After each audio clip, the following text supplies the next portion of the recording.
À 58 ans, Pascal Elbé fait son retour sur le petit écran dans Cette nuit-là, nouvelle série diffusée sur France 2, où il incarne le mari de Barbara Probst, 36 ans.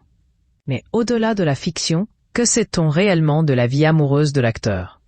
En 2023, dans les colonnes du magazine Gala, l'acteur Pascal Elbé s'est confié sur les raisons de son célibat. Il expliquait alors que les rencontres avec la gente féminine étaient devenues complexes pour lui. Quand on est un peu dans l'insécurité ou l'inconfort, alors on fait des efforts pour essayer d'aller vers l'autre, pour essayer de plaire à l'autre. Quand on est dans une sorte de sécurité, de confort absolu, j'ai l'impression que l'on devient plus paresseux.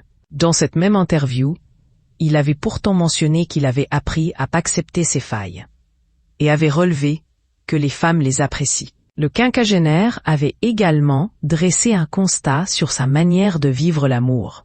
En amour, je suis attentif, mais pas passionné. Par essence même, la passion est destructrice. Et de préciser en vieillissant, je suis devenu très fleur bleue. L'acteur, qui a révélé souffrir d'une surdité partielle depuis ses 42 ans, a été confronté à la fin d'une histoire d'amour qui a duré plusieurs décennies. En 2016, Pascal Elbé s'est séparé de son épouse Béatrice après 22 ans d'amour.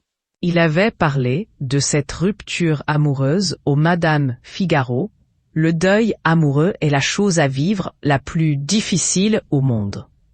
On se sent démuni, désemparé. Ça n'a pas tout de suite été évident. Connu pour ses rôles dans des séries à succès comme Baron Noir ou Les Bracelets Rouges, Pascal Elbé s'était confié sur ses attentes amoureuses après sa séparation avec son ancienne compagne.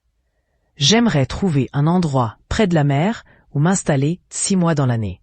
Et imaginer rapidement une nouvelle histoire à raconter.